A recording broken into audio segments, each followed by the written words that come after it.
Está ligado direto, né? Tá.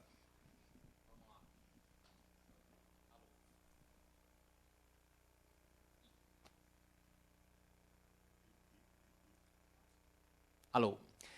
Continuando a programação cultural da Feira FUT, vamos fazer a palestra agora Racismo na Copa, sobre o livro Raça, os Heróis Negros da Copa de 58, feito pelo jornalista Fábio Mendes.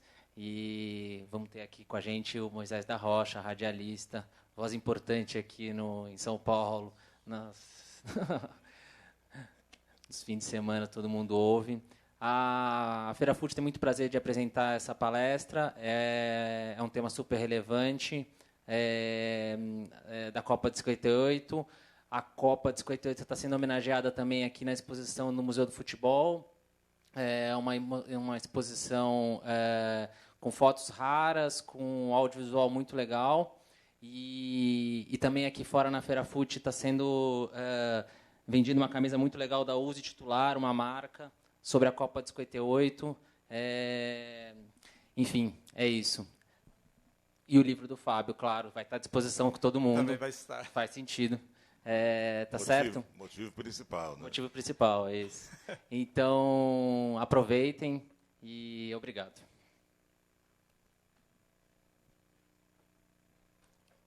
Olá, boa tarde a todo mundo. Meu nome é Fábio Mendes, sou jornalista. Vou continuar aqui, né, o que o Toninho falou. Eu sou autor do livro recém-lançado Campeões da Raça, os Heróis Negros da Copa de 1958. É um livro que eu tinha acalentado escrever há muito tempo, né, sobre esse episódio curioso, né, um pouco nefasto até, mas curioso de como os jogadores negros eles tiveram o espaço dele tolhido na seleção brasileira, às vésperas da Copa de 58. Né? Todo mundo conhece a história, o final feliz. Né? O Pelé, Garrincha, Djalma Santos deram um show de bola e trouxeram a primeira taça, né?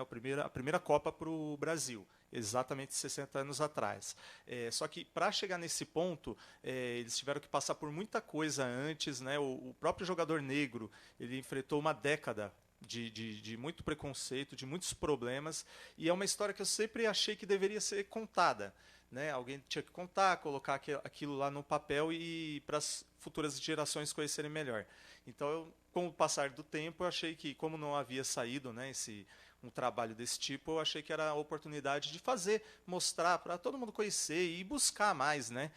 Um livro é sempre um ponto de partida para você escarafunchar e procurar cada vez mais e trazer novos elementos, trazer mais luz para o caso. Né? Um livro sempre dá impulso para outros livros, para documentários e para o assunto ficar aberto de vez.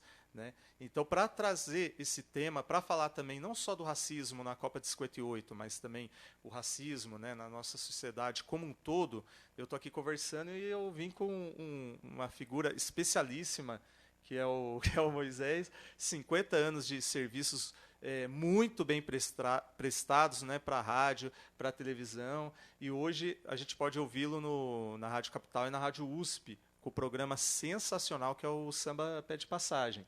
Né? É um programa onde a gente ouve um ritmo que é um símbolo do Brasil, também é um símbolo da negritude, mas também do brasileiro, de uma forma geral. Né? Todo mundo conhece algum grande sucesso do samba, assovia, dá uma dançadinha. Né? Mesmo quem não é o fã do samba, sempre tem alguma música especial. Até não é exatamente um samba, mas tem um pouco de elemento que é a marcha. Né? A Taça do Mundo é Nossa. A gente, em ano de Copa do Mundo, lembra, é um chorinho. Né? Mas tem um pouco remete um pouco a essa expressão de dança, de música, né? De musicalidade que o brasileiro tem. E nessa época de Copa do Mundo, a gente fica feliz, lembra das grandes conquistas. Então, é uma oportunidade também da gente lembrar essa grande conquista, não só dentro de campo, mas também fora dela. Né? Então, em primeiro lugar, eu quero agradecer por aceitar o convite, Moisés. E queria que você falasse um pouco aí, começasse aí, se apresentasse para todo mundo e falasse da importância desse assunto. Boa tarde a todos e a todas. Né? Muita satisfação. É um tema que sempre me preocupou, sempre se falou sobre esse tema, mas eu nunca havia lido nada a respeito. E até tem um amigo que foi editor do jornal Agora Ele escreveu recentemente, pesquisou, escreveu recentemente sobre o Friedrich Reich, né? Um grande craque, né? Que alguns até da época chegam até a citá-lo possivelmente como melhor que o Pelé. Tem sempre isso, né? É sempre melhor que alguém, ser melhor que o Pelé aqui, não sei, mas na realidade foi um grande craque, na realidade, como outros que nós tivemos também, mas foi fenomenal. E agora lembrar também uma coisa, só que meu programa vai ao ar na USP do meio-dia às 2, né? E hoje o programa está gravado, né? Porque eu estou aqui, nem eu vou ouvir o programa, né? Vou registrar isso aí, mas isso é bom para se constatar a importância que eu dei e dou a esse evento de hoje, né? Eu acho que o pessoal, tem muita gente ouvindo samba lá, e a gente trazer também essas nossas preocupações, momentos assim, e eu acho que esse tema tem que falar a história. O Brasil é muito ruim em história, né? Além da gente conhecer a história só através da história oficial, você não pega o Baltazar contando o que passou na Copa, não pega um jogador falando o que aconteceu no vestiário, como hoje você não fica sabendo também. Então tem sempre um camarada que não viveu a história, não vivenciou a história, mas não pesquisou também. E de repente, não, isso. Tem gente que fala, isso é bobagem. A história oficial, ela costuma ser mentirosa. Por exemplo, a história do Brasil, contada desde a sua própria história de formação, descobrimento, o cara chega a descobrir o Brasil, o outro descobre a América. O camarada era ignorante, não conhecia, né? Ele não conhecia, então não descobriu nada. Aqui já estavam, os habitantes aqui já estavam aqui. Na América do Norte, os habitantes já estavam lá também. Em todo o país, em todo o que eles chamavam de os selvagens, né? É tudo selvagens. Você, quando é ignorante, você não conhece outra cultura, ele é selvagem. Eu vejo agora mesmo, por exemplo, nas transmissões esportivas, principalmente na Globo mesmo, quando o camarada vai transmitir um jogo de um país africano, japonês, diferente do que ele conhece, do que ele está acostumado a falar, onde ele reina, deita e rola, ele começa a rir. Esse nome eu não sei falar. Eu comecei no rádio em 1967, numa época em que você ia transmitir, eu via os mestres, né, que eu ouvia a rádio, e no tempo que eu comecei também, você ia transmitir algo sobre a União Soviética, sobre a China, qualquer coisa, você ligava para o consulado para perguntar como é que se pronuncia este nome. O camarada ia fazer a transmissão sabendo já pronunciar direito. Quer dizer, não chega nem a ser desrespeito, é atestado de pura ignorância. Pura ignorância. Camarada Rê, ele está rindo da própria ignorância dele. Esse nome eu não sei. Está tudo simpático, rindo e tal, não sei o quê. E as bobagens que vão falando também. A cultura, o futebol, assim como o carnaval, essa coisa toda, são culturas populares, que vão sendo assim apagadas na história. Grandes mestres, autores, por exemplo, como Silas de Oliveira, autor do maior samba-enredo tido e havido, nós achamos até, pessoal da mídia, até como o maior samba-enredo, o mais belo samba-enredo de toda a história. Vejam esta maravilha de cenário que ele vai percorrendo o Brasil todinho e tal, essa coisa toda, né, que ele fez para o Império Serrano. Ele fez em homenagem, na realidade, ao grande Ari Barroso, que fez a Aquarela do Brasil, e ele fez a Aquarela Brasileira. E, coincidentemente, no dia que a escola ia desfilar, veio a notícia de falecimento, o Ari Barroso morreu no dia que a escola ia sair, e saiu a escola assim mesmo, mas o samba se eternizou assim. Mas, como a mídia não toca e ninguém quer saber, nós vivemos tempos difíceis, tempos muito complicados de intolerância, né? De intolerância, de preconceito, de um monte de bobagens. O advento da nova tecnologia, que deveria ajudar e muito, que tem ajudado até a ciência, mas deveria ajudar também no esclarecimento, no convívio das pessoas. Camarada que deixou, quando se comunicava através de tambor, de fumaça, o ser humano era mais feliz. Era mais respeitador, respeitava os semelhantes, respeitava as desigualdades, ou se desrespeitavam, abriam o jogo também. Hoje os meios de comunicação são usados aí para fake news, né? As fakes estão dominando, é o que prevalece. E às vezes até o próprio Estado se utiliza desses meios da tecnologia para engambelar o povo e para esconder. Assim, a nossa cultura popular, aliás, o autor é ele que devia estar falando, né? Eu vou deixar ele falar um pouquinho depois sobre o trabalho dele. Mas a gente tem que se preocupar, sim. É momento oportuno, sim, de se discutir essa intolerância, é momento, sim, de se discutir essas nódoas que tem na história da cultura popular brasileira, na história do Brasil. Isso é uma nódoa, é uma vergonha. O Brasil foi o último país do mundo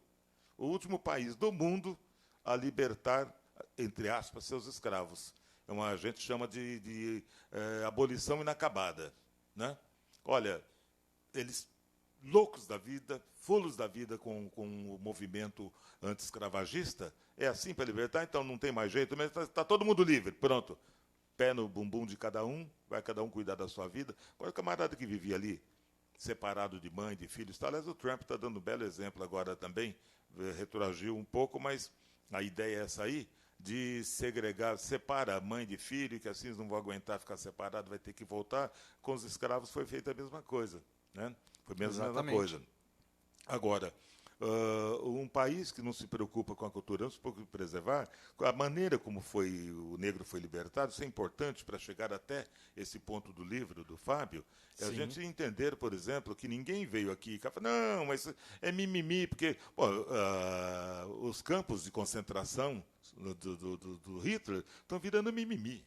Já tem gente já pregoando, uma onda no mundo todo. Não, inventaram essa história aí, não é nada disso, não. Uma hora é aquele louco maluco lá que está no poder atualmente em Israel, contestando até os movimentos humanitários sérios de Israel, contestando, né, que não inventaram essa história de holocausto, isso não existiu. Assim como não existiu o navio negreiro também, vai passar também, não existiu. O Oceano Atlântico é o maior cemitério aberto, o maior holocausto da história, praticamente, com navios de negreiros descarregados em pleno Atlântico. Por quê? As patrulhas inglesas, quando os ingleses param de escravizar também e entram nessa onda também de combater o tráfico de escravos, mesmo com a proibição, o Brasil mesmo continuar traficando, que era a moeda corrente, é o que dava lucro, né?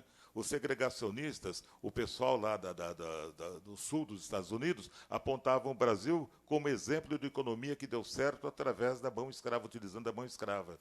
Quer dizer, um eufemismo, né, para justificar a iniciativa, né, iniciativa comercial, que devia se manter, sim, está vendo?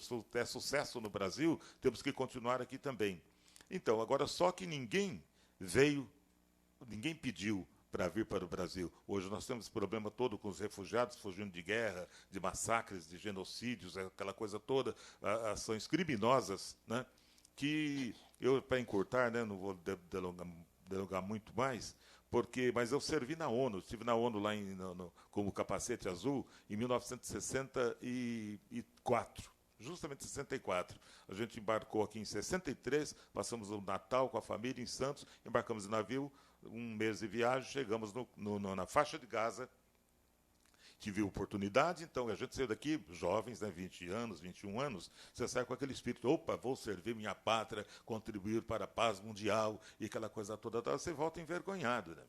Você volta envergonhado. Gaza é um campo de concentração, e vai sendo aumentado a cada dia que aumenta os assentamentos, vai aumentando também o campo de concentração. O povo palestino que vive ali na faixa de Gaza, ele vive entre a bandidagem do pessoal que os explora, as próprias facções, né, extremistas que os exploram, e a ganância também de Israel do outro lado, e os interesses do Egito e de outros países também, que fingem que estão combatendo também e estão servindo a si mesmo e ao poder. Né, ao poder. Então você volta de lá, você vê criança, o campo de concentração. Quem conhece o campo de concentração, já ouviu falar, já viu fotos, aquela coisa toda, é o mesmo que acontece em Gaza. Então você volta envergonhado. Isso está acontecendo atualmente também com a ONU, você volta envergonhado com a ONU. A gente ganhou medalha de paz mundial, teve o Nobel da Paz, nós recebemos o prêmio Nobel da Paz, aquela coisa toda tal, mas a miséria continua lá, continua no Haiti, continua na África, e sai daqui, de repente, o ministro de Relações Exteriores correndo pedir bênção para o Trump e oferecendo tropas para mandar para a África agora,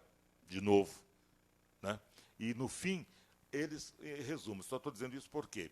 A ONU acaba prestando serviço, se prestando o sistema que ela é organizada, com todos os protestos, com todas as brigas, com toda a batalha que ela tenta, mas aquele conselho de segurança, aquela coisa toda, o órgão de segurança dela, você quer punir um país, você não consegue. Você quer punir Israel, Estados Unidos não deixa. Vai punir o Iraque, o Irã, ou Síria, o Putin não deixa. Então, quando vai mexer com os interesses regionais, esse interesse regional é que vai matando, trucidando crianças, pessoas inocentes, aquela coisa toda. Nem vou falar no Rio de Janeiro, porque aí já ia mudar o foco, né? Mas Rio de Janeiro é terra do Maracanã também, não é isso? Da grandes momentos, aquela coisa toda, a gente vai acabar voltando, então, para o livro do Fábio Mendes, a gente volta à história. Só assim, então, o racismo sofrido, então, em 58 e até nos dias de hoje, os gritos racistas, os homofóbicos, aquela coisa toda, tudo faz parte da sociedade. E a sociedade, à medida que vai se deteriorando, em vez dela melhorar, ela vai piorando. Nós estamos evoluindo, né, que vai piorando. Há uma ordem no mundo todo agora dizendo que o Papa é do diabo, é do mal, que o Putin aqui é o cara, o Trump aqui é o cara que veio salvar o mundo. Então, estão apregoando isso aí. Mas o que aconteceu com esse pessoal citado no livro na Copa de 58 do Fábio Mendes é simplesmente o retrato e o estágio da nossa sociedade. Se em 58 o estágio foi aquele, então quem não acreditou, que então, hoje em dia o jogador nosso também, questão de formação do lar, formação cultural, formação, os camus negros que se recusaram a serem escravos, assim como os índios se recusaram também, aí depois jogados ao Deus dará, primeiro, porque inacabada a abolição. Inventaram um movimento, muita pressão, escravos fugindo, matando seus senhores, se rebelando, aquela coisa. Isso aconteceu em todo lugar onde houve escravos, nos Estados Unidos principalmente. Mas então o que acontece? Surge, então, a gente fala sobre os ministros hoje, né? Os deputados, os congressos, o legislativo. Então, fizeram uma lei. Inventaram, então, vamos fazer uma lei, então vamos amenizar. Então, a lei do sexagenário, ou a lei do ventre livre. Nasceu, então você não vai ser mais escravo. Mas também não sabe como é que você vai sobreviver também, né? Você não tem comida, não tem nada tal, como é que você vai viver? Então, a lei do sexagenário, as leis foram feitas antes da Lei Áurea, né? O sexagenário, depois de 60 você não trabalha mais. Caramba, se a expectativa de vida da gente hoje está em 80, 90 e tal, mas eu me lembro do meu pai com 40 anos, já era um senhor de idade, já quase para não morrer, com 50 você já ia embora. Você podia ir preparando, arrumando as coisas, deixando, né, escrito para quem que você vai deixar o cavalo, o arreio, né, a pá, né, a picareta, aquela coisa das heranças do pobre, né? Você já ia se preparando, 50 e tal. Imagine em 1800, então. Aliás, foi dessa época que surgiu a expressão da lei para inglês ver, né? Para inglês ver, que eram leis que foram tá feitas para agradar, né, ao governo inglês que estava querendo acabar com né, a rota, o comércio de escravos, só que o Brasil, né, os senhores deram um jeito de manter de alguma forma a escravatura funcionando. Então foi daí que surgiu essa expressão. Finalmente vem a lei, então, a Salvadora, a grande, e muita gente ingênua, até nossa princesa Salvadora, o nosso anjo, princesa Isabel. Ela atendeu interesse. Tem um autor, Neuber Rodrigues Neri, o Neuber, cantor e autor também, ele fala assim, liberdade não se dá, a gente mesmo conquista. Foi interesse, quando ele fala, a Lei Áurea foi só exigência do mundo capitalista. E ele termina dizendo assim que pior que a chibata e o tronco do feitor foi transformar o escravo em trabalhador. As nossas leis trabalhistas, aquela coisa toda. Mas vem a Lei Áurea, só para fechar então essa minha introdução longa até, mas ele falar sobre a Lei Áurea, que veio, vamos liberar? Está todo mundo liberado então, vai, que eu sei e tal. Aí criam logo em seguida cria a Lei da Vadiagem. Quem não tiver registro em carteira vai ser preso, vai apanhar, aquela coisa toda, ou morto e tal. O que acontece? O escravo tinha registro de carteira, hoje em dia já não tem mais, né? Já acabaram, imagina naquela época, né? Bom, Fábio Mendes, então eu digo assim, o que aconteceu não foi nada de extraordinário o que aconteceu com os trabalhadores da época do esporte, né? Foi apenas o reflexo de uma sociedade injusta, intolerante e opressiva e dominadora. Ótimo. Perfeita explanação. E só para completar, né, o que foi dito, com a abolição, o negro, infelizmente, ele não teve a reparação necessária para ele ser inserido na sociedade que já estava começando a se formar, né? O Brasil, depois da independência, começou a criar as suas classes sociais, econômicas, de forma mais consolidada, né? Depois daquela confusão, daquela massa amorfa do período colonial, ele começou a se organizar de fato como sociedade com a independência. Só que o negro, como escravo, ele estava à parte, né, desse sistema. Com a abolição, que deveria ser o momento de incluir o negro, ele não foi incluído, ele simplesmente ele foi posto de lado, ele ficava preso, né, na senzala, trabalhando à força, e foi simplesmente alijado e não tinha onde morar, não tinha o que comer, então eles tiveram que se virar mesmo, né, e fazer o quê? Começar a se reunir, né, em centros de moradia, que foram as primeiras malocas, as primeiras favelas, e a partir daí foi criando essa imagem de marginalização. Então é um pouco do que a gente vê hoje. Uma coisa que eu sempre falo sobre o racismo, a gente está tendo muito debate hoje na internet, né? As redes sociais permitem, né, uma troca maior de informação, e isso também permite choques, né? É uma opinião que você não concorda, algumas opiniões mais contundentes acabam assustando, e o que acontece muito é que alguma pessoa fala alguma coisa de cunho racista, né, e ela não vê aquilo como racista, né, ela não percebe. E por que isso acontece? Porque, na verdade, o racismo ele vai se enraizando na nossa mente desde que a gente é pequenininho. Então, assim, eu vou citar o meu exemplo mesmo. Eu sou filho de mulato, né? Meu pai era mulato, minha mãe branca de olho claro.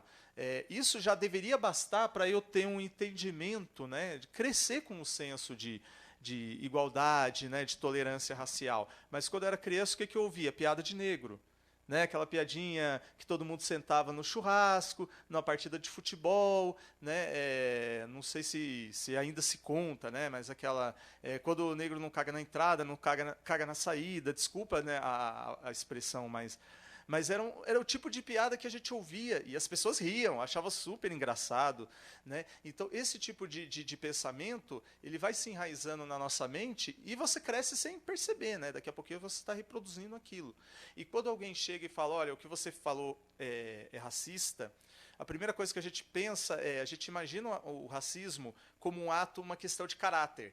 Então assim, não, só uma pessoa má é racista. Eu não sou uma pessoa má, né? Eu trabalho, eu sou trabalhador, eu pago meus impostos, eu respeito a minha família, respeito o vizinho, eu sou um marido ou uma esposa fiel, ou seja, eu sou uma pessoa boa. Se eu sou uma pessoa boa, eu não sou racista. Então, o que eu falei não é racismo. Então, também entra a partir desse ponto também que a pessoa ela demora a entender que mesmo ela não sendo uma pessoa má, mesmo ela não sendo uma pessoa racista no seu âmago, ela traz alguns elementos que podem ser racistas sim, que podem ofender uma pessoa negra, uma pessoa, né, um nordestino, um estrangeiro, né, e a gente acaba reproduzindo isso. Então é mais ou menos o tratamento que se faz com um viciado, né, um dependente de álcool, de droga. O primeiro passo é a pessoa reconhecer que ela é dependente para poder, né, curar. Eu acho que isso acontece também na nossa sociedade. A primeira coisa que a gente tem que fazer é entender até que ponto as nossas falas, as nossas atitudes, elas se chocam com essa necessidade do país evoluir, da sociedade evoluir, de ter uma tolerância. Então, todo mundo acaba fazendo, sem querer, às vezes, um ato, né, de agressão ao negro, ou ao índio, ou uma pessoa que é diferente de si mesmo. Eu acho que aí, tudo isso que a gente faz hoje vem dessa herança. A herança de que o negro ele foi libertado, né, vamos colocar bastante aspas nessa palavra, mas ele não teve a reparação necessária para poder se integrar na sociedade, né? Do mesmo jeito que por exemplo, o imigrante europeu teve, né? Que ele teve trabalho, ele ralou muito, né? Sofreu muito, mas ele teve remuneração, ele teve oportunidade de se introduzir na sociedade que, por exemplo, o negro não teve. A partir disso é que a gente sente que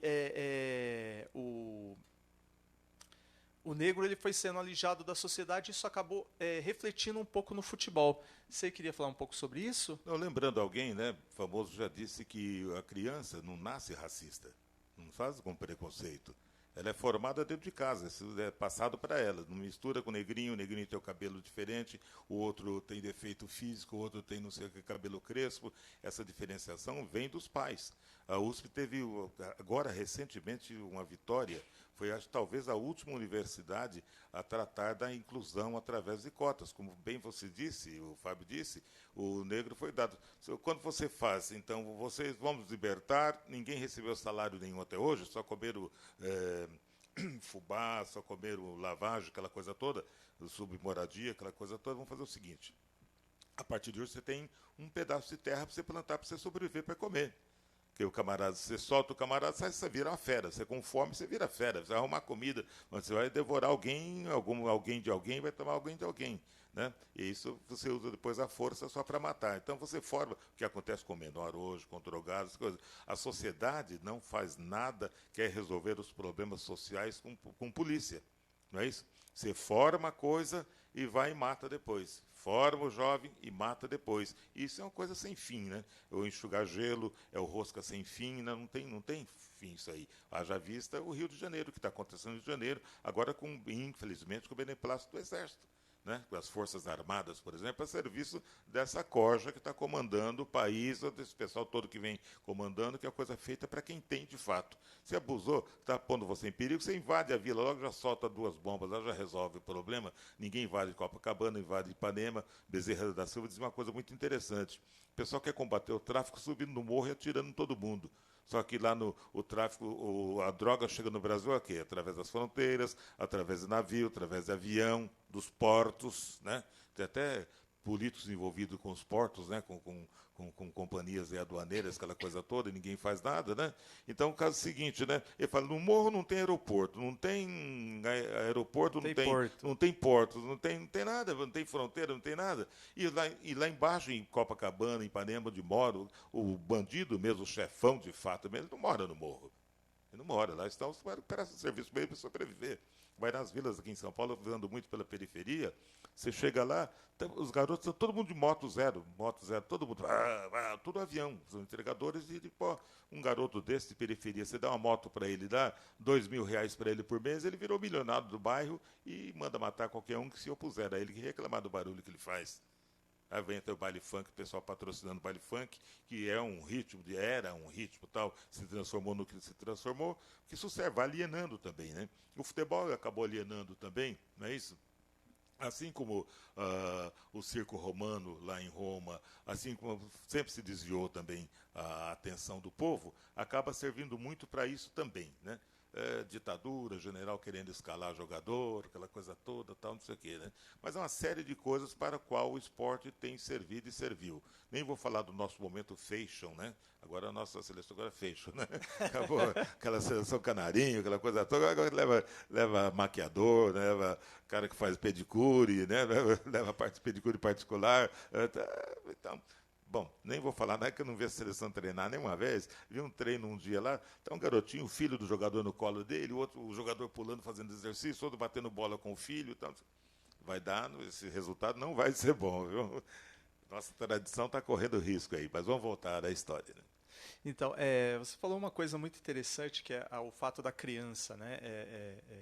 Ela vai aprendendo o que os pais, né, o que os adultos passam. O Mandela falou isso, né, que Mandela, né? exatamente, a criança, ninguém nasce odiando, né? Ela não odeia ninguém pela cor ou pelo tamanho, ou pela opção sexual, por nada. Ela aprendeu a odiar. Se ela aprendeu a odiar, ela aprendeu a amar. Ela pode aprender a amar. Então depende muito aí do nosso papel, né, meu, seu, de passar esses exemplos. Eu sou pai de uma menina que agora fez 6 anos. E de vez em quando eu levo ela para brincar nos parques, né? Geralmente onde eu moro, ou em Jacareí ou em São Paulo, tem muitos eventos assim para a criançada. Eu sempre levo ela e é muito legal ver como ela é uma criança cheia de vida, que quer brincar com todo mundo, super expansiva. Ela chega, ela nem conhece a criança, ela pega na mão, vamos brincar? Vamos.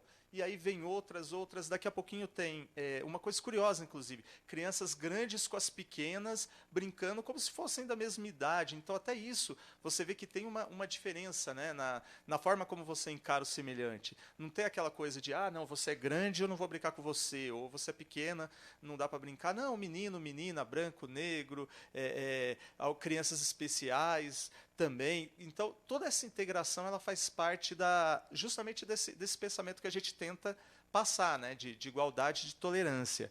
E, infelizmente, isso é uma coisa que demorou muito para engrenar, agora está começando a ser falada, né? E, de certa forma, isso acabou influindo no futebol. Já já eu vou colocar aqui um áudio daqui a pouquinho, mas você quer complementar? Lembrando só que no educação judaico-cristã, mas o cristianismo aí, Jesus, né?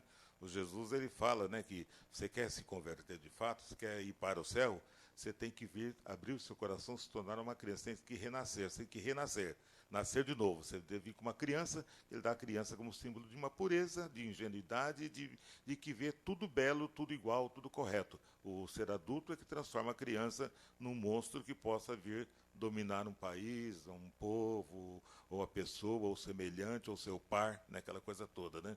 E a gente fala tanto leis. O cara fala lei contra as pessoas, aliás, que se acham brilhantes, né? Que todo mundo hoje é brilhante, todo mundo é monstro sagrado hoje em dia, né? O cara hoje em dia ele aperta o botão da internet, ele vira gênio, começa a escrever qualquer coisa, começa a ditar regras.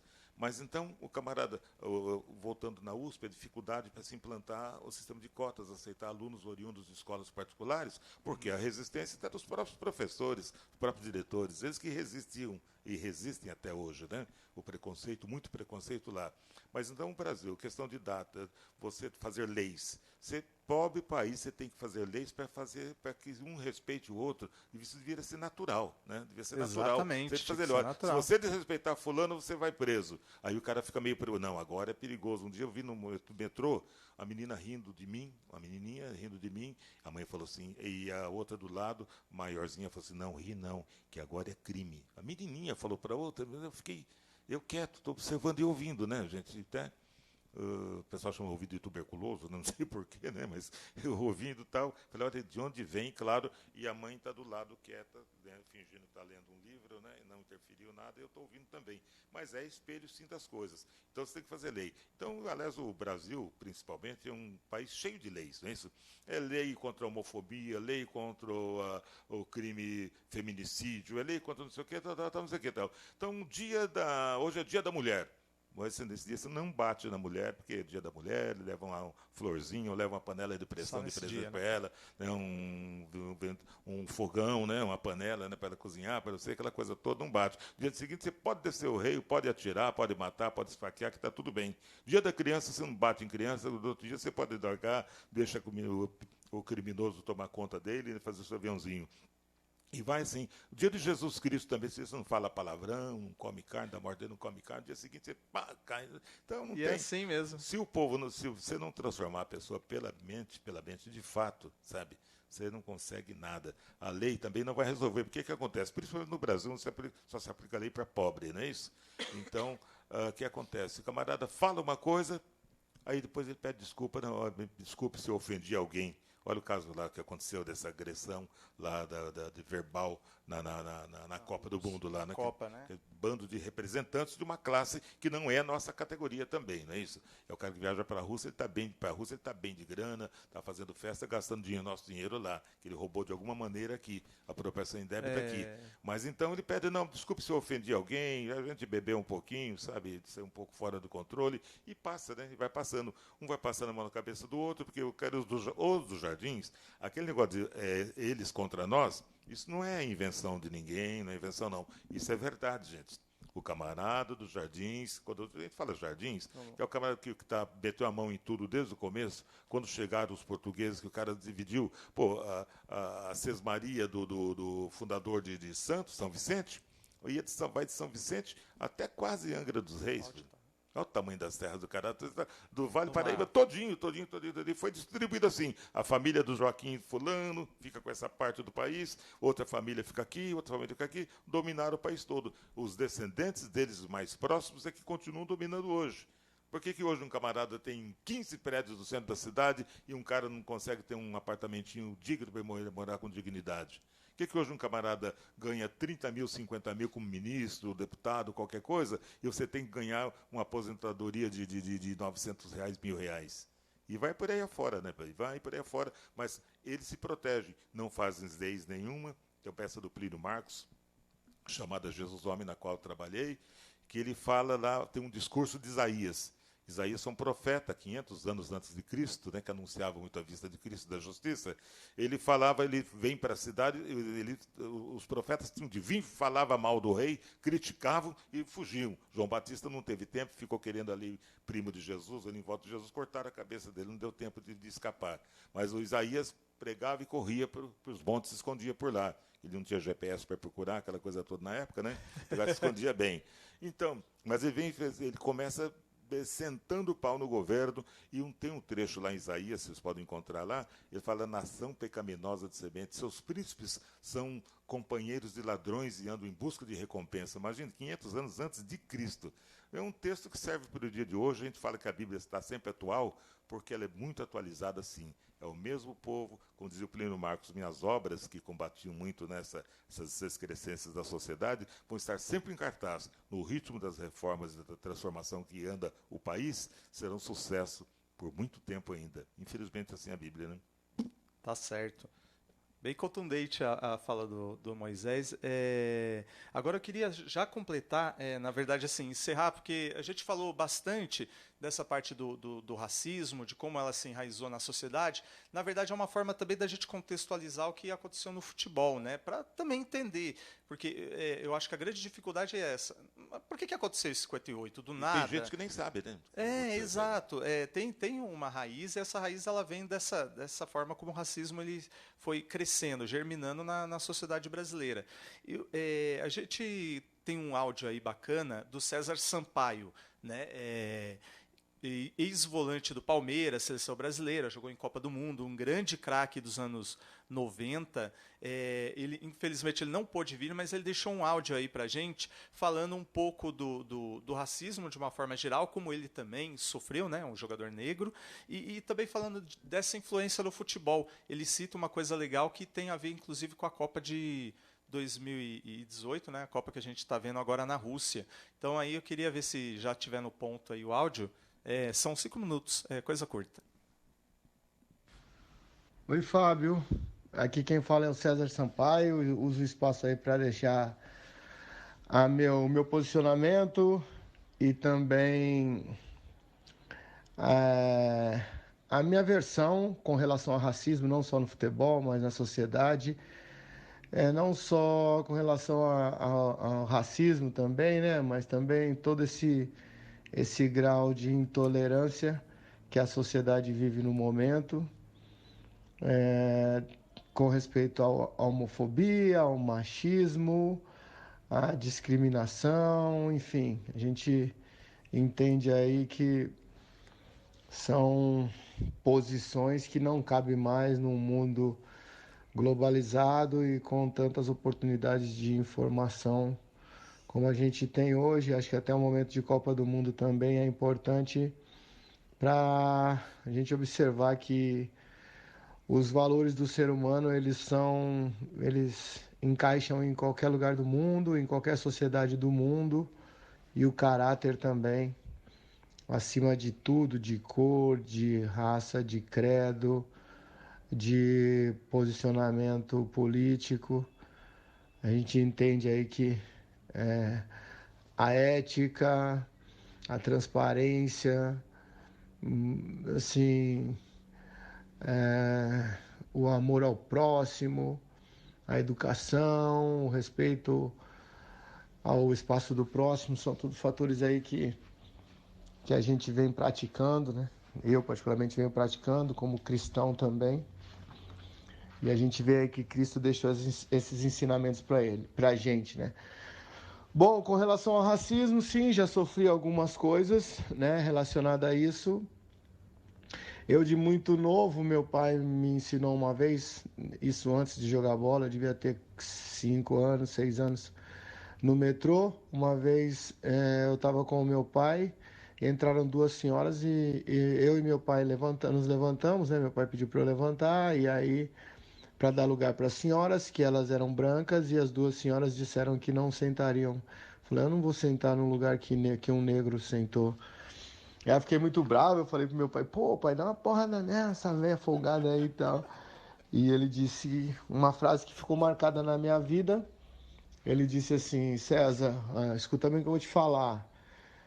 uma pessoa que te avalia pela cor da sua pele não é digno de sua atenção. E isso serviu muito para a minha vida e serve até hoje, né? Então, infelizmente, os momentos que tive, as dificuldades que tive com relação e os problemas que tive com relação a essa discriminação, sempre superei de boa. Creio eu que aquilo, creio não, ficou na minha mente, senão eu não estaria lembrando agora. E não cabe mais no futebol, a gente vê que, até um exemplo interessante, parece que o Cissé, o treinador de Senegal, é o único treinador negro, né, nesse Mundial, e a gente vê uma quantidade imensa de negros jogando, e essa própria imagem aí já mostra o quanto o espaço de liderança, de grandes cargos, para o negro ele é mais dificultoso. E no futebol muito mais ainda, eu creio que não só em futebol como em qualquer esporte, os valores agregados do esporte, eles são importantes para formar uma sociedade melhor. Penso eu que o banco de reserva, a titularidade, o gol do título, o pênalti perdido, o gol contra, o cartão amarelo, vermelho, uma falta desleal, uma entrada desleal,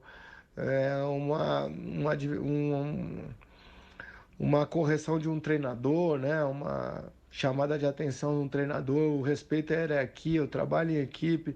São todos fatores aí que eu falo do futebol, que essas são as regras, mas cada esporte, em sua particularidade, tem os seus valores que servem para formar uma sociedade melhor.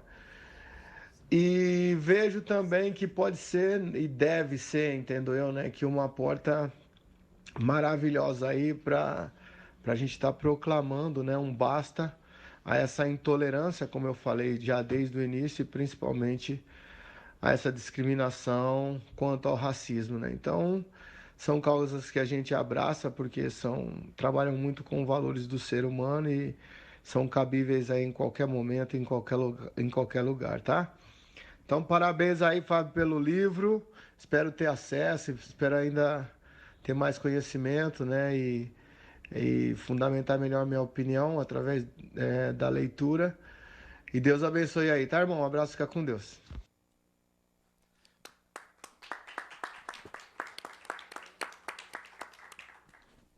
Muito legal o depoimento do César Sampaio, né? E é legal a gente ouvir isso de um cara que a gente aprendeu a admirar, né? Não só quem é palmeirense, né? Como eu, né? Era meu ídolo, peguei autógrafo dele nos treinos, mas também jogador de outro time que adoraria, né? Tê-lo, né? No seu time, que sofreu, né? Com as jogadas dele e que torceu por ele, né, na seleção. Ele fez 2 gols na Copa de 98, né, jogou muito bem. Então, quer dizer, é legal você ouvir do outro lado uma coisa que às vezes você não parou para pensar. Né? Eu não parava para pensar nisso quando eu estava vendo ele jogando, fazendo gol. Né? As coisas que ele teve que passar como negro, né, para se sobressair na sociedade como jogador de futebol. Esse foi o tema do livro. Eu queria aproveitar, né, a fala dele para falar sobre o livro pelo seguinte, o que acontece? Já me perguntaram assim, o que houve em 58? Chegaram para o Pelé e falaram, você não vai jogar porque você é negro? Djalma, você não vai jogar porque você é negro? Não, né? Isso não aconteceu, primeiro porque seria crime, naquela época já era crime, a lei Afonso Arinos de 51 já tipificava, né, o racismo como crime, e segundo porque o racismo, perdão, sempre foi muito velado, né? Ele ocorria, só que ele era de uma forma muito silenciosa. Na verdade, você não via, mas ele agia, como aquela doença, aquela metástase, né? Vai se espalhando pelo corpo, quando você vê já é tarde demais. Uma das coisas que eu percebi, inclusive na pesquisa do livro, é ver como havia 2 pesos e 2 medidas para algumas situações. Um dos mitos que eu, de certa forma, ajudei a derrubar nesse livro é uma história que envolve o Garrincha, que é uma história que muita gente conta há muito tempo, que teve um amistoso antes da Copa, em que ele pegou a bola, ele driblou todo mundo, inclusive o goleiro, ficou com a bola em cima da risca, esperou vir mais um jogador para ele driblar e fazer o gol. Né? Esse lance é contado em verso e prosa, né? E é até uma forma de mostrar a irreverência do Garrincha e, para muitos, a irresponsabilidade. Ele tinha uma irreverência realmente que beirava a irresponsabilidade, mas eu tive acesso à gravação desse gol e não foi assim. Ele driblou todo mundo, um jogador veio em cima dele e ele teve que driblar. Foi um recurso necessário, né? Então, por aí você vê como... Só que isso foi usado como argumento para afastá-lo da seleção. Então, quer dizer, por aí você tem uma ideia de como qualquer coisa pode servir como pretexto para afastar uma pessoa que você não gosta, né? A gente está falando de racismo, mas pode ser uma pessoa branca que você não gosta, uma pessoa, né, que tem uma orientação sexual diferente, ou que seja estrangeiro, ou que seja nordestino, enfim. Então, o que acontece? Isso foi usado como argumento para que o Garrincha perdesse a titularidade. Ele estava se firmando como titular absoluto, tinha vindo de grandes partidas, né? O livro conta isso. E ele coroou, nesse último amistoso que ele jogou, uma atuação de gala. Jogou muito, deixou todos os amigos na cara do gol, e o último gol foi dele, que foi esse golaço. Ele driblou 4 jogadores, entrou com bola e tudo, mas assim, tudo dentro da necessidade do jogo. Mesmo vindo do Garrincha, que era um cara imprevisível, nada foi loucura. Foi tudo dentro do normal. E ele foi afastado sob esse argumento, né? Então, é a partir disso que a gente vai começando... Eu, por exemplo, eu fui vendo de que forma realmente aqueles jogadores foram perdendo a posição de maneiras curiosas, estranhas, na verdade, né? O Pelé também. O Pelé ele já havia se contundido, né? E por isso ele não ia jogar as primeiras partidas e depois jogava, né? Tanto que ele jogou a terceira partida contra a União Soviética. Só que tem relatos de jornalistas que acompanharam aquela Copa que falavam que ele tinha condição de jogo, que ele estava muito bem. Então, assim, talvez ele não tivesse 100% para o primeiro jogo, mas para o segundo, sim, né? Então, assim, você vê que houve um trabalho estranho para afastar algumas peças do time titular. E tudo isso só foi revertido nas 2 primeiras partidas, quando o Brasil não rendeu aquilo que podia, né? Então os próprios jogadores viram aquilo, começou a gerar uma insatisfação, né, dentro do grupo. Aí também rolam outras lendas sobre isso, mas o fato é que o Paulo Machado de Carvalho, que era o cabeça da delegação, ele percebeu esse foco de insatisfação e ele mesmo foi pesquisando qual era o problema. E aí ele percebeu que o grupo queria Garrincha de qualquer jeito e o Pelé de qualquer jeito, e que se eles não entrassem, o time não ia engrenar.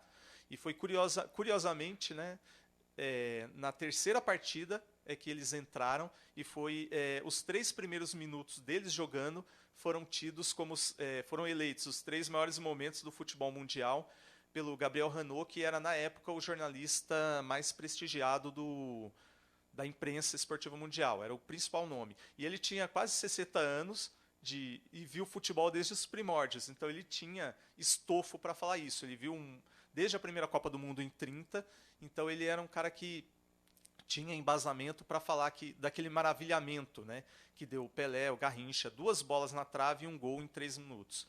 Né? Essa é uma história que eu conto também. E só para encerrar essa parte da entrada dos jogadores negros, o Djalma Santos, ele era tido como o melhor lateral do país, e muitos achavam que era o melhor do mundo, e ele começou a Copa na reserva.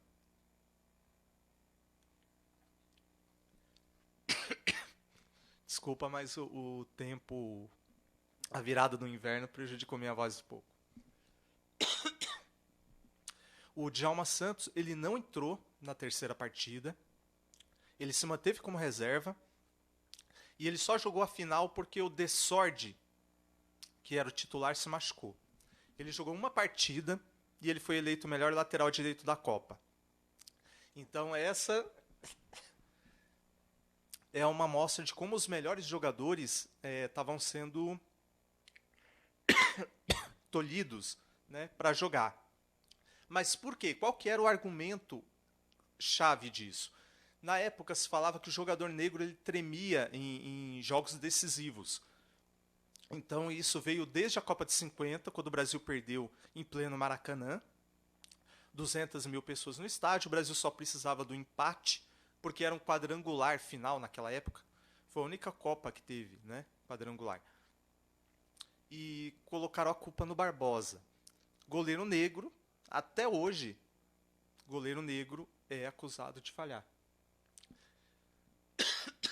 Jogadores de linha tinham também esse estigma que foi derrubado na Copa de 58.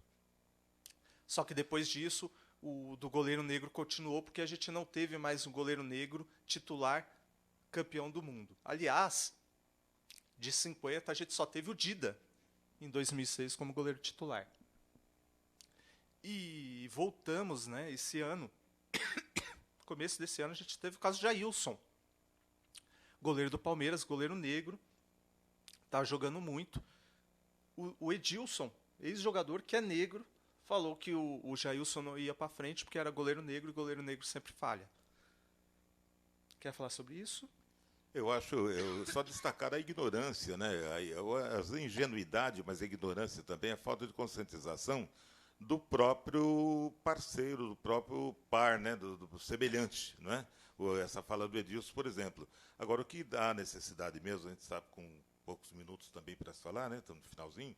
Mas lembrar, mas uma coisa interessante, nessas escolinhas, por exemplo, nós chegamos a ponto agora, recentemente, o Roberto Carlos já falou isso aí também, o Roberto Carlos, o lateral, né? Mas, de repente, o camarada não se sente negro, né? A estigmatização da cor, do tom da pele, do matiz, agora o preconceito está estigmatizado, né? Porque quanto mais escuro, mais o camarada sofre o preconceito na sociedade. Ele vai clareando, branqueando, a mestiçagem vai chegando, ele mesmo começa a se achar que vai escapar. Porque nos Estados Unidos, assim, ele tem uma questão sanguínea, né? Você é descendente de negro, teve filmes já que contam isso aí. Você é loiro, mas é descendente de negro, você está fora do esquema que você não é branco, né? Não é puro, não é ariano. Né? Vou chegar até o tempo de Hitler, ele não é ariano. Mas acontece com o jogador. Fala, não, você tem problema com... Não, pessoal, eu como sou branco, não sou negro, então não tenho problema. O próprio camarada que é pardo, ou é mestiço, ou é tal, não sei o que, sofrendo, mas nem se atenta, nem ser solidário com o parceiro, né? Mas ele já se julga escapando. Aí acontece até hoje na periferia, e acontece na sociedade. Eu falo sempre da atitude do camarada, ele é oriundo de uma sociedade, que a sociedade age assim, ele vai para o clube assim. E no clube não tem uma formação, no clube não tem uma orientação. Se a família já não tem no bairro ele não tem, no clube também não tem. Ele chega na Copa do Mundo, ele compra jato, 2 carros importados que ele não precisa, 2 jatos que não precisa de 2 jatos, compra 40 apartamentos que ele precisa de um só. Né? E vai comprando, que ele está deslumbrado. Ou é ele ou é o pai. Eu não quero ficar em cima do Neymar aqui, que acontece com todos eles. Né? Mas ele ou o pai, às vezes, é mais ganancioso, que não é frustrado na vida. Então é a ganância de dinheiro, mas vai esquecendo de dar a formação. O Neymar veio da igreja evangélica, veio da igreja batista, caramba.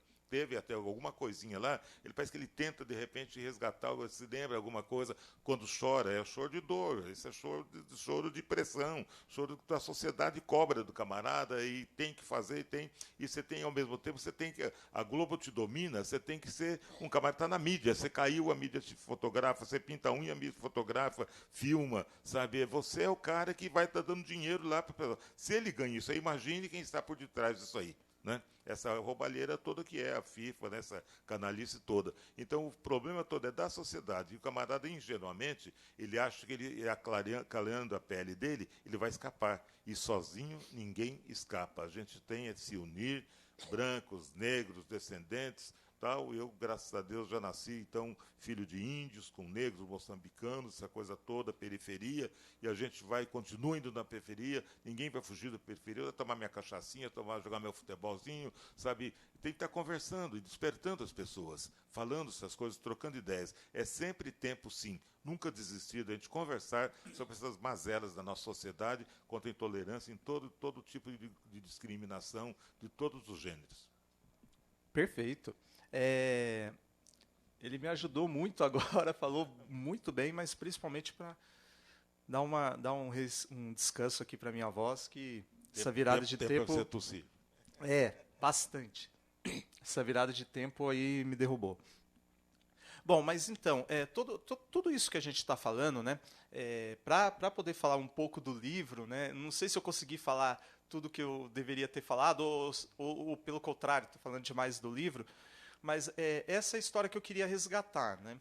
Primeiro, contar a história para quem não sabe, né, de que houve um bloqueio para os jogadores negros, eles perderam a vaga, tiveram que lutar, tiveram que passar por muita coisa para chegar naquelas cenas que a gente está acostumado a ver, né? O Garrincha driblando todo mundo, o Pelé fazendo aquele gol maravilhoso, chapelando o zagueiro quase dentro da pequena área, e o pessoal levantando a taça pela primeira vez, né? Essa é uma das coisas que eu queria contar. A outra qual que era o fundamento para que eles perdessem a posição, que era isso que eu falei, né, da ideia... Aquele relatório, por exemplo, do então, Flávio Costa, que é os irmãos racistas que eram técnicos da seleção. Exatamente. O livro conta isso também, que houve um relatório... Antes de 58. Antes de 58. Em 56, um técnico da seleção brasileira fez um relatório sobre as partidas, né, que ele comandou da seleção, e lá no meio ele colocou, não, os jogadores... Eram uma série de amistosos na Europa, e ele citou o banzo. Falou que os jogadores negros sofriam de banzo, saíram do Brasil, e isso afetava o desempenho deles. Que é banzo? O banzo... Para quem não sabe, era a saudade que os africanos, que eram arrancados, né, da sua terra para ser escravizados... O que veio a ser depressão hoje, né? Exatamente. Só que é uma palavra que denotava algo exclusivo dos negros da época, né? Então, ele evocou isso para dizer o quê? Que o negro, quando foi para a Europa, o jogador brasileiro, quando foi jogar lá, sentia saudade, né, do Brasil, da feijoada, da comida, e afetava o desempenho. Quer dizer, só o negro sentia saudade, né? O jogador branco também não sentia saudade de casa, da família, também não estranhava, né, as diferenças do futebol na Europa. Então, quer dizer, tudo isso também, até isso serviu como um catalisador, né, do racismo que veio depois em 58. Dois pesos e duas medidas, né? Quem errava era o negro, quem sentia saudade e afetava o desempenho era o negro, quem tremia no jogo decisivo era o negro. Então, essa é uma história que eu conto no livro, conto alguns detalhes, né? Por exemplo, o do relatório. E tudo isso vem como, digamos assim, a pedra fundamental disso veio na Copa de 50, que foi quando o Brasil perdeu, né? Relembrando. E os principais culpados foram o Bigode, que era o lateral esquerdo, na época era o centro-esquerdo que se falava, e principalmente o Barbosa, que foi o goleiro que morreu 50 anos depois dessa final. E ele falava, né, que a maior punição, né, do Código Penal brasileiro é de 30 anos de prisão. E ele pagava 50 anos por algo que ele não cometeu, por um crime. Ele chegou a ser interpelado na rua pelos gols, pela derrota. O Bigode chegou a ser chamado de nego frouxo na rua. Então, assim, tudo isso teve um impacto muito pesado, né, para os jogadores negros que vieram depois. Então, por isso que eu coloco os heróis negros no título, porque o que o Pelé, o que o Garrincha, o que o Djalma Santos e o que o Didi enfrentaram para chegar onde chegaram não foi mole, não. Foi bem complicado. E acho interessante também na história, toda a linha, acho que eu chamo hoje de fio condutor, né? Eu tenho medo de me dar choque sempre que eu penso nessa expressão, mas eu começa lá quando o Charles Miller traz o futebol para cá, onde só os elementos de classe média alta jogavam futebol, da linha dele. Continuava sendo o pessoal do Morumbi e dos Jardins, né, da Zona Sul. E o caso do Friedenreich, por exemplo, ele conta na biografia dele, ele ficava num muro, não sei se era na Atlética São Paulo, lá embaixo, onde era perto da Portuguesa, né? Ficava no muro assistindo escondido o treino, que não podia passar. Tinha um muro que o negro não entrava, só os brancos jogavam, o tempo do gorrinho de meia ainda, aquela coisa toda, redinha na cabeça, né? Aquela coisa toda. O jogador tirava foto deitado no chão, mas só quando os clubes, e os clubes paulistanos tinham time de futebol, todos os clubes Pinheiros, que era o clube alemão, tinha time de futebol, a Atlética São Paulo, que era ali perto da Portuguesa, os clubes tinham, mas só para jogar. Quando o negro e o pobre começam a jogar futebol, os clubes vão retirando só os esportes marítimos, né? Só os fluviais, né? Só o remo, esgrima, tal, e acabaram com o futebol. O negro vai querer entrar aqui, né? Não dá, né? Então, já começa esse preconceito que houve desde essa época também. E aí vai indo, quando o negro vai entrando, e aliás, hoje, quando o goleiro falha, ele é chamado de macaco, não é isso? Exato. Foi o que aconteceu com o Aranha, né? Na verdade, não foi nenhuma falha. né? Mas entra aquela coisa Excesso, da provocação. Excesso de eficiência até. Exato, ele estava jogando muito bem, a torcida querendo, né, descontrolar, né, mexer com o emocional dele e passou da linha. Isso acontece hoje, né? No mundo todo. No mundo todo, né? Tem sinal que nada mudou, né? Muito pouco mudou. Acho que falta mudar muita coisa, né? Exatamente. E é por isso que, assim, também eu acho importante o livro ele reverberar a história que aconteceu em 58, mas contextualizar porque de onde começou e o que não mudou, né? No livro eu também conto alguns casos de racismo que ocorreram de uns anos para cá, inclusive esse do Aranha, porque algumas barreiras foram superadas. Hoje ninguém acredita que um jogador de linha não vai jogar bem porque é negro, né? Ninguém acredita que o Neymar, ou por exemplo, o Douglas Costa, né, que entrou muito bem, é um jogador negro. Ninguém acha que ele não vai render por causa da cor. Incendiou o ataque, né? Exatamente, incendiou, jogou bem melhor depois que ele entrou. Então, quer dizer, hoje a gente não tem mais esse tipo de pensamento, né? Não se fala disso. Naquela época, se falava na imprensa. Nos anos 50, tinha jornalista que chegava a colocar artigo dizendo que aquilo não tinha fundamento. Mas por que ele falava isso? Por que ele escrevia isso? Meio oficializado. Porque era oficializado. Né? Então, é uma coisa que parte desse racismo foi apagado. Mas a gente ainda tem muita coisa ainda para combater, muita coisa para lutar, né? E vai ter as discussões de praxe. Né? E a gente vai ter que lutar com isso também, até com serenidade, né? Saber que nem tudo também a gente vai fazer assim e vai mudar a cabeça. Vai todo mundo ter que aprender, a gente vai ter que aprender a lidar com a dificuldade dos outros e os outros também ter que entender quando eles são chamados à realidade. Olha, o que você está fazendo está ofendendo aquela pessoa pela cor, pela opção sexual, pela idade ou pela origem, né? Pelo país de origem dela. Eu acho que é isso que eu tinha para falar. Né? Eu queria só fazer um jabazinho, se não for... Compre, pelo amor de Deus, meu livro. Né? O livro... Exatamente. Olha, corram antes que acabe. O livro...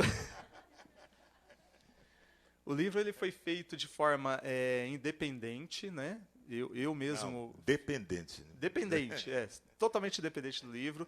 Eu fiz com a ajuda da minha família, da minha esposa, né? Contei com a ajuda do Gilberto, que é da editora Shuriken, para editar o livro, né, para registrar o livro, mas tudo fomos nós que fizemos, revisão, diagramação.